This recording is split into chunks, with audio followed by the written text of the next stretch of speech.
Paris থেকে দেশের পথে ডক্টর ইউনূস অন্তর্বর্তী সরকারের শপথ রাতে সদস্য হতে পারে 15 জন। প্রতিশোধ নয়, শান্তির বাংলাদেশ গড়ার আহ্বান বেগম জিয়ার, বললেন অসম্ভবকে সম্ভব করেছে ছাত্র জনতা।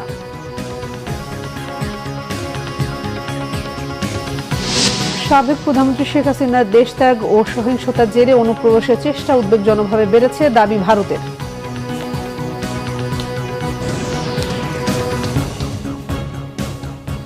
দেখছিলেন সংবাদ শিরোনাম, এবারে বিস্তারিত। বাংলাদেশের অন্তর্বর্তী সরকারের প্রধান উপদেষ্টা হিসেবে দায়িত্ব নিতে ঢাকার উদ্দেশ্যে রওনা দিয়েছেন নোবেল বিজয়ী অর্থনীতিবিদ ডক্টর মোহাম্মদ ইউনূস। আজ দুপুর 2টায় তার দেশে পৌঁছানোর কথা রয়েছে। এর আগে বুধবার কড়া নিরাপত্তার মধ্য দিয়ে প্যারিস বিমানবন্দর ত্যাগ করেছেন ডক্টর ইউনূস। বিমানবন্দরে তার সাথে ছিলেন ফ্রান্সে থাকা বাংলাদেশের রাষ্ট্রদূত মোহাম্মদ শহীদুল ইসলাম। সেই সময় অন্তর্বর্তী সরকারের প্রধান উপদেষ্টা জানান, দেশে ফিরে পরিস্থিতি দেখে সংকট থেকে বের হওয়ার পথ খুঁজে বের করবেন তারা। প্যারিস অলিম্পিক ও চিকিৎসার প্রয়োজনে ফ্রান্সে ছিলেন ডক্টর মোহাম্মদ ইউনূস। ভুলের কারণে যেন বিজয় হাতছাড়া না হয় সেদিকে সতর্ক থাকার আহ্বান জানিয়েছেন নোবেলজয়ী অর্থনীতিবিদ ডক্টর মোহাম্মদ ইউনূস। দেশবাসীর উদ্দেশ্যে দেয়া বিবৃতিতে তিনি এই আহ্বান জানান।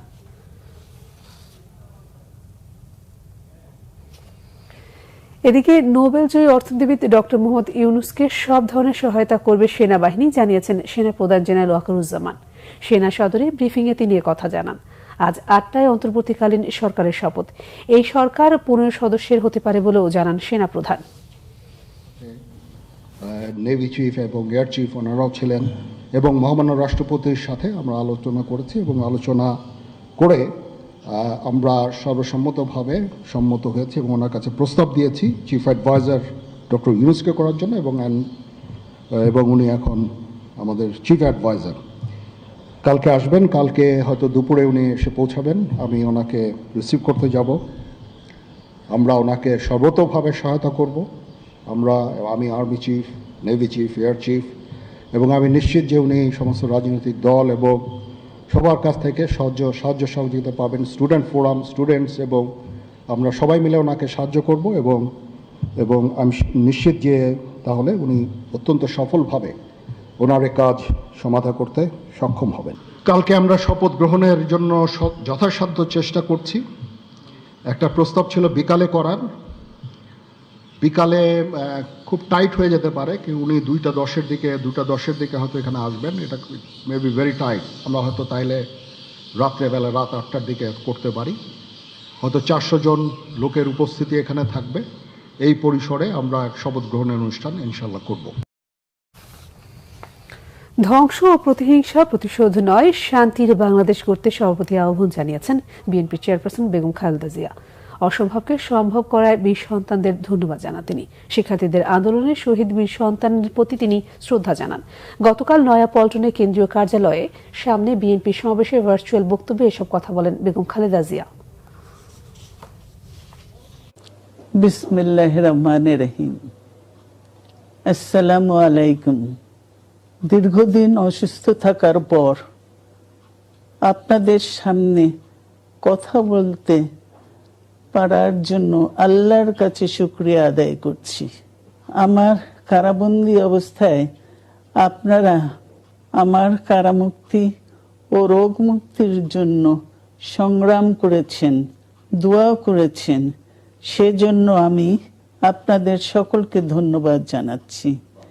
দীর্ঘ আন্দোলন, সংগ্রাম ও ত্যাগের মধ্য দিয়ে আমরা ফ্যাসিবাদী অবৈধ সরকারের কাছ থেকে মুক্তি পেয়েছি। আমি আন্তরিক ধন্যবাদ জানাতে চাই আমাদের বীর সন্তানদের, যারা মরণপণ সংগ্রাম করে অসম্ভবকে সম্ভব করেছে। শত শত শহীদদের জানাই শ্রদ্ধা। এ বিজয় আমাদের নতুন সম্ভাবনা নিয়ে এসেছে। দীর্ঘদিনের নজিরবিহীন দুর্নীতি, গণতন্ত্রের ধ্বংসের স্তূপের মধ্য থেকে আমাদের নির্মাণ করতে হবে এক সমৃদ্ধ বাংলাদেশ। ছাত্র তরুণরাই আমাদের ভবিষ্যৎ। তারা তরুণরা যে স্বপ্ন নিয়ে বুকের রক্ত ঢেলে দিয়েছে, সেই স্বপ্ন বাস্তবায়নে করতে মেধা, যোগ্যতা, জ্ঞান ভিত্তিক গণতান্ত্রিক বাংলাদেশ গড়ে তুলতে হবে। শোষণহীন সমৃদ্ধ বাংলাদেশ, সকল ধর্মের গোত্রের অধিকার নিশ্চিত করতে হবে। শান্তি, প্রগতি আর সাম্যের ভিত্তিতে আধুনিক বাংলাদেশ নির্মাণে আসুন আমরা তরুণদের হাত শক্তিশালী করি। ধ্বংস নয়, প্রতিশোধ নয়, প্রতিহিংসা নয়, ভালোবাসা, শান্তি ও জ্ঞান ভিত্তিক সমাজ গড়ে তুলি। এদিকে বিএনপির ভারপ্রাপ্ত চেয়ারপারসন তারেক রহমান বলেছেন, শেখ হাসিনার পতনের পর একটি কুচক্রী মহল দেশে অস্থিতিশীল পরিবেশ তৈরি করতে চায়। তাই বিএনপির সব নেতাকর্মী ও দেশের গণতান্ত্রিক দলকে পাহারায় বসতে হবে। ধর্ম বর্ণ পরিচয়ের কারণে কেউ যেন নিরাপত্তাহীনতায় না ভোগে তা নিশ্চিত করতে হবে। গতকাল নয়াপল্টনে বিএনপির কার্যালয়ের সামনে সমাবেশে ভার্চুয়াল বক্তব্যে তারেক রহমান এসব কথা বলেন। বিএনপির ভারপ্রাপ্ত চেয়ারপারসন বলেন, দেশের সাধারণ মানুষ ও ছাত্র জনতা বিপ্লবের মাধ্যমে শেখ হাসিনার পতন হয়েছে। এই বিজয়কে চূড়ান্ত রূপ দিতে হলে দেশের মানুষকে নিরাপত্তা দিতে হবে। যারা দুর্বৃত্ত লুটতরাজ করছেন তাদের সঙ্গে বিএনপির কোনো সম্পর্ক নেই। প্রতিটি পাড়ায় মহল্লায় মুসলিম, হিন্দু, খ্রিস্টান সহ সবার নিরাপত্তার দায়িত্ব পালন করতে হবে। তারেক রহমান আরও বলেন, সুষ্ঠু ও অবাধ নির্বাচনের মাধ্যমে গণতান্ত্রিক দলের কাছে ক্ষমতার অতি দ্রুত সময়ে ফিরে নিতে আসতে হবে।